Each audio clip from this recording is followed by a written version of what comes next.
me présente quand même, parce que je pense pas qu'on se soit rencontrés déjà. Je m'appelle Jean-Yves Poirier, je suis rédacteur technique aux rédactions des éditions La Rivière, Voile Magazine, Motorboat et Neptune Yachting, et je m'occupe essentiellement des sujets ayant trait à l'équipement, dont évidemment le secteur de l'énergie. Avant de poser peut-être d'aborder la question strictement matérielle, peut-être de poser le cadre général de ce que c'est que l'énergie à bord.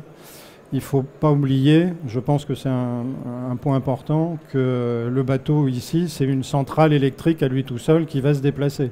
Donc vous allez être votre propre producteur d'électricité.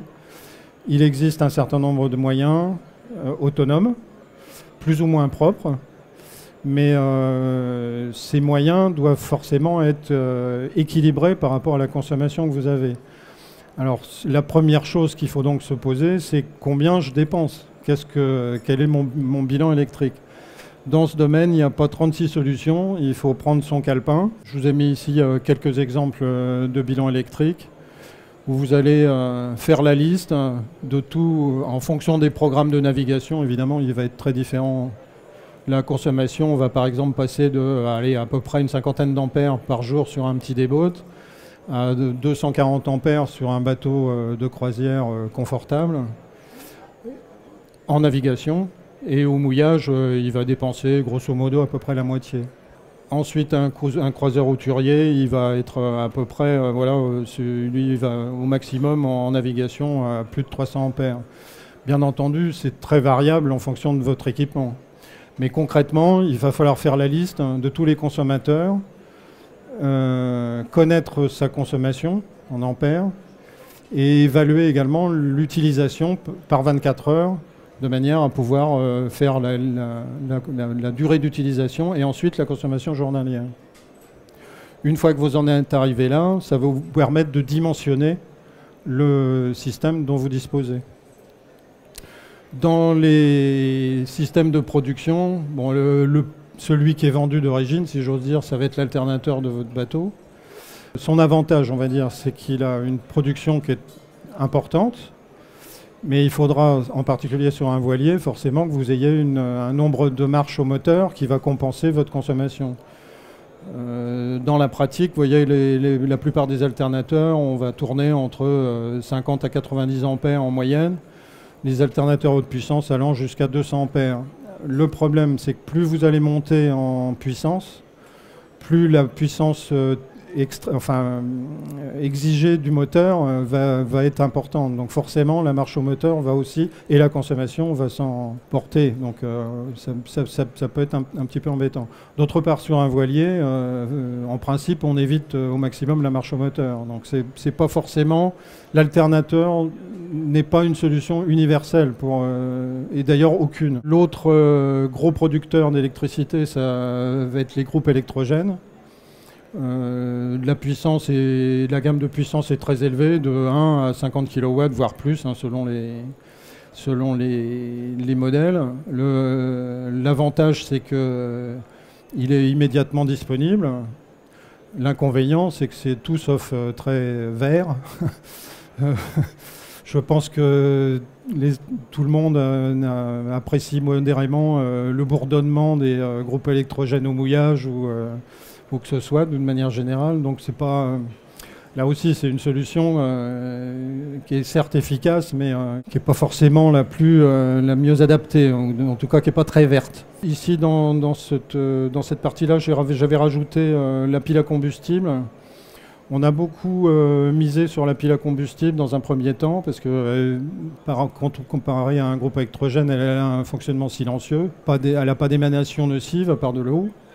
Mais l'inconvénient, c'est commercial. Il y a peu de concurrence actuellement sur les piles à combustible. Il y a peu de fabricants.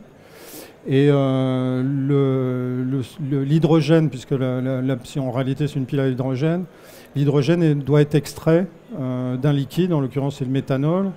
Et ce méthanol, il vaut quand même à peu près 38 € les 5 litres. Et la consommation est relativement importante, hein, puisque par tranche de 100 ampères, on arrive à peu près 1,5 litre.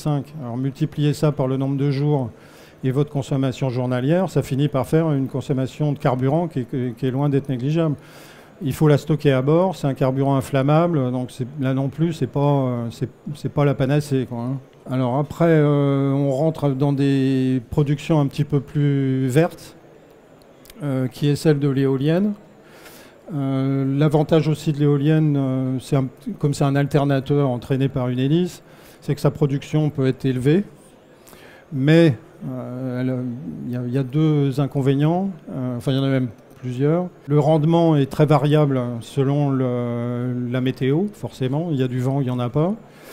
En navigation, elle ajoute un fardage qui est quand même loin d'être négligeable, d'autant que pour que son rendement soit correct, il faut plutôt la mettre en hauteur. L'inconvénient aussi, c'est qu'au portant, la vitesse apparente du bateau va se déduire de celle de l'éolienne, ce qui fait que le rendement est plutôt plus faible aux allures portantes qu'au près. Et comme tout le monde, on préfère plutôt naviguer au portant qu'au près. Même chose dans les mouillages, on va plutôt se mettre dans des mouillages à l'abri du vent que le plus venté possible. Donc le rendement pratique, alors il est sur le papier, on a des rendements très élevés, hein, du style par exemple ce modèle-là, la D400, elle est annoncée à 500 watts à 40 nœuds. Sauf que dans la pratique, vous n'allez pas vous mettre dans un mouillage à 40 nœuds, donc c'est un petit peu théorique, quoi. Toujours dans les énergies un peu alternatives, je pense qu'actuellement c'est sûrement le domaine du panneau solaire qui est certainement le plus en évolution aujourd'hui.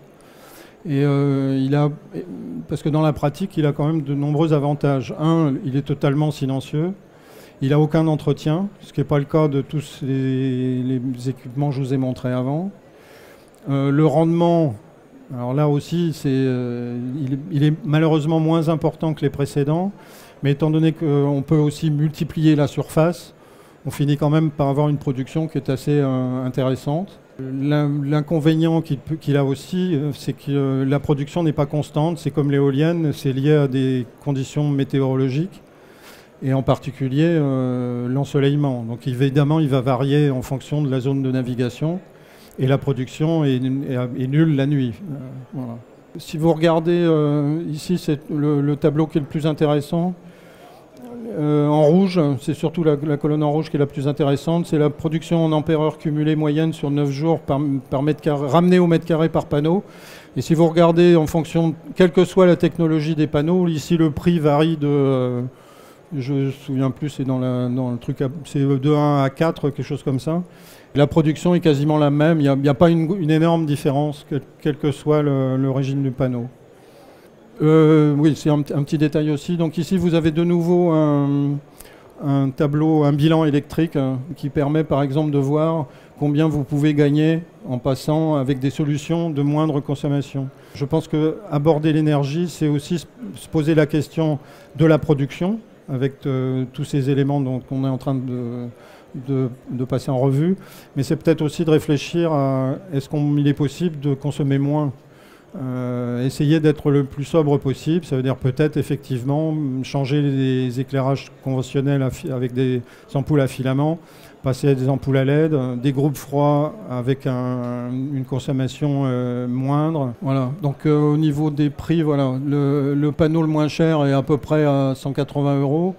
Le plus cher était à 1299 €, donc ça fait même de 1 à 8 pratiquement. Et en réalité, la production est quand même relativement identique. Ça, c'est peut-être aussi une voie intéressante pour la suite.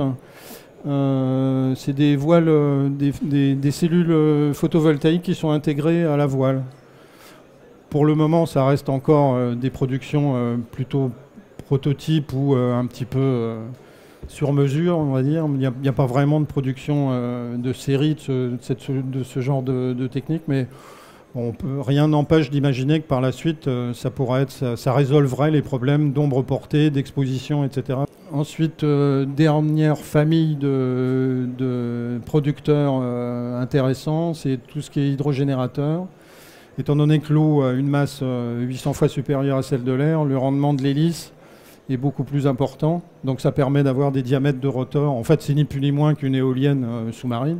Mais l'inconvénient majeur de l'hydrogénérateur, c'est qu'il introduit quand même une certaine traînée. Alors elle peut être plus ou moins importante selon le type de matériel, évidemment.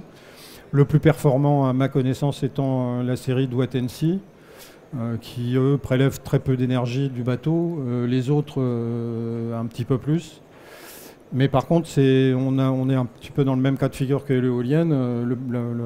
La puissance de l'hydrogénérateur est élevée, donc il est susceptible de produire une quantité importante d'énergie en relativement peu de temps. L'inconvénient, bien sûr, c'est que ça ne marche, enfin la production n'a lieu que quand on marche à la voile. Donc c'est plutôt un matériel qui va être très adapté pour les gens qui font de la grande croisière, donc qui font des grandes traversées, des choses comme ça. Et là, ils auront une capacité de production très confortable par rapport à la consommation du bateau. Les systèmes d'énergie renouvelable sont liés aux conditions environnementales. Donc ces conditions peuvent être tellement variables que c'est très difficile de sortir. Dans certains cas, on aura des chiffres élevés, dans d'autres beaucoup moins. Donc c'est un petit peu difficile, mais enfin on peut compter que sur une éolienne, ça va être à peu près par jour une 50aine d'ampères. Un panneau solaire, une 60aine d'ampères, dans les conditions évidemment les plus favorables. Donc à peu près 175 ampères pour un hydrogénérateur à 6 nœuds et une pile à combustible de 70 à 200 ampères. Pour reprendre donc un petit peu ce que je vous avais dit tout à l'heure pour l'éolienne, l'inconvénient c'est aussi les vibrations. Alors le montage de l'éolienne souvent se fait sur un mâtreau.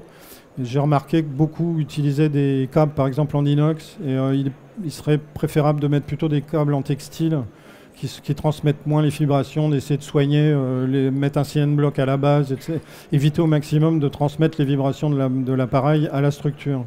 Et ce qui n'est pas toujours le cas.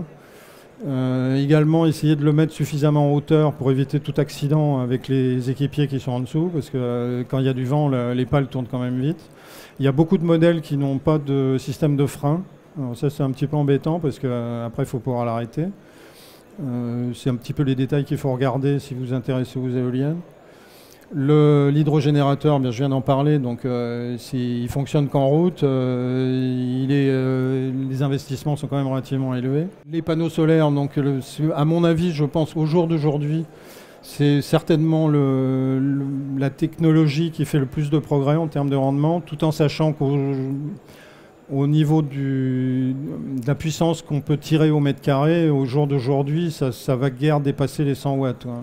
Ça paraît très difficile dans les techniques actuelles de dépasser la centaine de watts par mètre carré, sachant que sur un voilier, vous avez 2 croisières, il y a forcément une surface disponible qui est relativement importante. Donc vous pouvez multiplier les panneaux, ce qui permet d'avoir une production plus importante. Aussi l'avantage du panneau solaire, c'est que comme ça n'est pas qu'un équipement spécifiquement nautique, la production, ça va aussi bien sur les véhicules, camping-cars, les petits, des chalets de montagne, des camps de vacances, des choses comme ça. Donc du coup, les prix ont tendance à baisser, alors que des appareils strictement spécifiques aux marins, par exemple un hydrogénérateur, il est peu probable que les prix vont beaucoup baisser à l'avenir, parce que ça reste un marché assez étroit, et que en stricte logique industrielle, il y a peu de chances qu'on atteigne des productions importantes. C'est un petit peu la même chose avec les piles à combustible. Au jour d'aujourd'hui, la pile à combustible a du mal à s'imposer, entre autres pour les raisons dont je parlais tout à l'heure, le carburant qu'il faut stocker, le coût à l'usage qui est élevé. Et ce qui fait que toutes ces raisons-là tendent à limiter la pile à combustible à un marché un petit peu de niche.